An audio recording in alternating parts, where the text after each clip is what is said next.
The Acolyte finale was such a disaster. I don't even know where to start in terms of picking it apart for a review. But GameSpot actually has it right here. They said huge plot holes, burning question, the biggest Easter egg ever. I guess. But I don't even think that spoilers, I guess, if you even care about watching this, Yoda showing up at the end really matters at all. Because everybody's just like, this is terrible, and nobody's watching it. So this one starts out with the episode 6 going right into this, because episode 8 is just another flashback episode that covered the exact same material as episode 3, even shot for shot, but then changed what actually happened. And we're supposed to care that like Soul killed one of the lesbian witch coven people is the big takeaway. He lied. He killed her. And he's a murderer. The Jedi are bad people. That is the whole premise of the Acolyte summed up. It is so offensive to Star Wars fans just on that level. The one good, decent character who really was the only one who mattered here ends up being like the villain because why? It still doesn't make sense. So Osha's seeing like Soul getting killed like when she's in like some weird Force helmet by the Sith guy that gives magical powers, I guess. And she demands that she's going to have to be taken with him to go try to stop this for some reason. Sith guy takes her along, and again, like it's like, well, why would he take her along? Because he wants Soul dead, so why doesn't he just leave her on the planet? And you know, it's one character decision for plot purposes that don't make sense given the character after another is really where this ends up. Cut to Soul himself. He's got May, the other black girl chick here.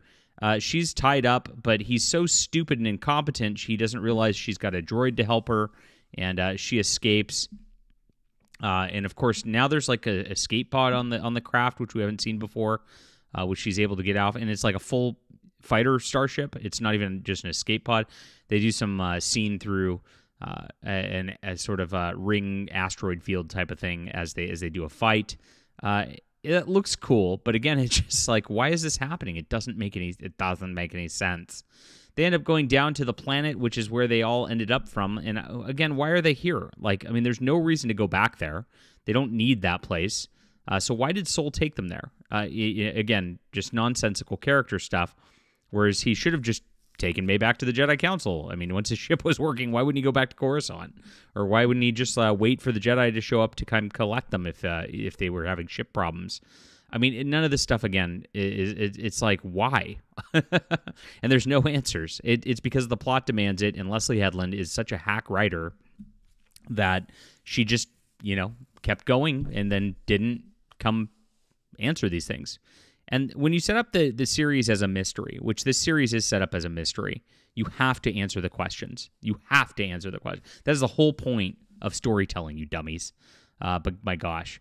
By the way, I am a storyteller myself. I'm a #1 best-selling science fiction writer. I would love for you to check out my trilogy, which does not have plot holes. It's good stuff. The Stars Entwined, A Ryshan War. There's a full 3-book trilogy with audio, ebook, print, whatever way you like to read or listen. That's in the description below. Thank you guys so much for reading the books. I appreciate you. And please hit the like and subscribe button here if you appreciate good science fiction and want to talk about those sorts of things. So everybody shows up at the planet. We get some knockdown, drag-out battle, which we knew was going to happen. It gets between, our Asian friend here and the Sith dude, who's also an Asian dude and hot, I guess. That was the point of him being there. And then May and Osha also go at it together. And then May's like, oh, he killed our mother. And then Osha's like, no, he didn't. And then eventually, like, the Jedi guy goes, yeah, I did. And Osha loses her mind. Now, Osha then invents the Force choke because this is where they end up being the Mary Sue crazies that don't make any sense. Again, she's so powerful that she's able to just force choke like this master Jedi who can't do anything about it. And even though he trained her, knows her, knew her power level, dismissed her, got her. I mean, if she was that powerful, would the Jedi just dismiss her and send her on her merry way? I mean, is this for real? Again, none of this makes any sense, and the Jedi are just completely incompetent and losers and bad, and everything about them is nonsensical.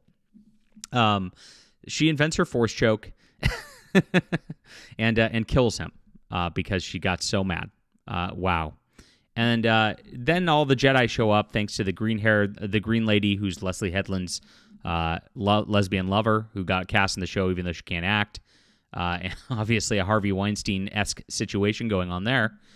And she's badass and smarter than everybody else too. She's the only Jedi who knows how to do anything. You see the trend here? May is badass and Osha's badass. They're better than everybody. They can just kill everybody with a thought. And they're so perfect.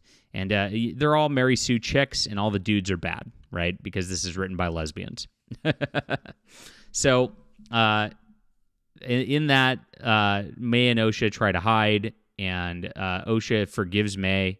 Even though, like, again, none of this makes any sense either. Like, the Jedi are bad, but the lesbian Force Witches kind of, like, killed themselves, and May still kind of killed them all with the fire. Like, it wasn't really Soul's fault. I mean, but hey, let's not rationally think about this. Let's just keep going for the plot contrivances. And that is the whole takeaway of the episode. Keep going for the plot contrivances. So all the Jedi are inept and don't do anything, and can't go anywhere. And we see, like, eventually, like, Osha ends up going back with the Sith dude to his little island getaway planet where nobody else is.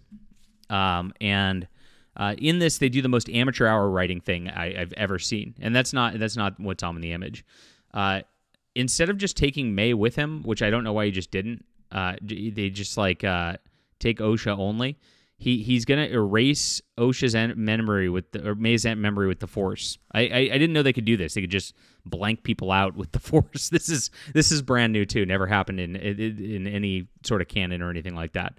So now Osha's so powerful she can force choke to death a Jedi Master like he's an Imperial inept guard, like she's Vader, and she invents it. And then this guy is so powerful he can just force erase memory. I mean, it's like, oh, what? How does the Force work? There's no rules, just whatever we need for the plot, like right now. It doesn't have to make sense. Consume. That's exactly what Leslie Headland envisions here, I guess. So May's memory gets erased. Osha and him go back to the planet, and this is supposed to be Darth Plagueis, even though he didn't look like this in the extended universe. He's some creepy dude hiding in the rocks, and I guess he's been there the whole time, just like looking at naked Kimir as he bathes in the pool, because that's what the Sith do, I guess. But the takeaway here is the Sith are just people who were lied to. They explore their own way of the Force. They're natural people. There's a whole lecture about how the Jedi are this stodgy religious people who like don't make any sense. And it's very clear the Jedi are a representation of conservative Christians, and the Sith are a representation of the LGBTQ community. That's the entire purpose of this show. Because you can make your own way, whatever you believe's right, it's fine. Now, this doesn't make sense at all in the context of Star Wars. It flies in the face of Star Wars. It ruins Star Wars, as a matter of fact. But they don't care about that. They just care about their little narrative, and that's why this stuff fails so badly. So it's plot hole after plot hole of characters just making actions that make no sense. And the memory wipe crap with the twins swapping places and all that. Again, this is just like amateur hour writing, where you would like never see anything like this. Like, I mean, these are like 101 plots you don't do because like you just understand that like they're cliche, they're stupid, and she threw them all together in this wrap up in a way that makes absolutely no sense. Now the Jedi get admonished because the Jedi then have to admit that they lied about this whole situation, and they're going to get investigated into. And we get some more lectures by the Green Lady back at the Jedi Council. And May doesn't remember anything. And then they try to set it up for the next season, where I guess they want to do a second season. It looks like this is not even a full plot at all. It doesn't close anything, doesn't resolve anything.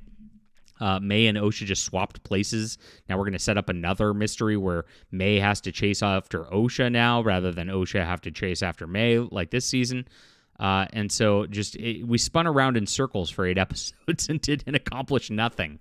And then in order to facilitate like what we need to do here, we're supposed to clap and like we're monkeys because we see Yoda, very clearly Yoda at the end of this, in front of the green lady who's going to ask him for advice, I guess, with the implication he's going to be in the next season. Stay tuned because we're going to get Yoda now.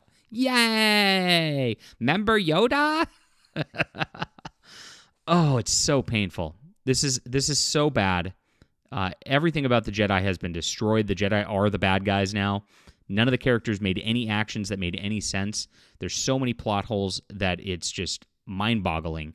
I can't believe this cost $180 million to make. And by the way, they've already done this crap with the reveal at the end. Remember, like Mandalorian Season 2? Luke Skywalker's back, and he's going to rescue Baby Yoda and train Baby Yoda. And, that's how they ended that and got everybody excited back then. So they're trying the same tactic here.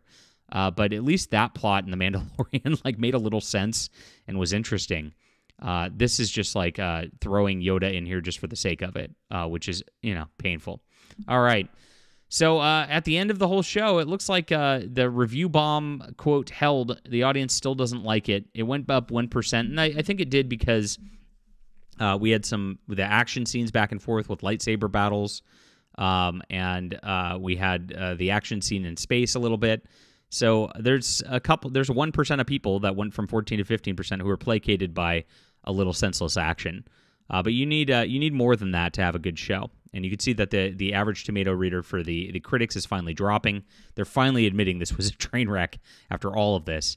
It's only going to get worse from here because that's it. I really hope they don't renew it for season 2. It had to have cost way too much, and the ratings on this, like, people are not watching this show. It's really not happening. But at the end of this, we are left with just a nonsense plot that was spun in circles, and it sucked. That's all. Leave a comment down below with what you think about this. Hit the like and subscribe button. I really tried, but the plot's so convoluted, guys. It's even tough to explain it. I hope I did a good job. Let me know. Hit the like and subscribe button, as I said, and please check out The Stars Entwined and its subsequent trilogy for a good narrative in science fiction. We'll be back soon.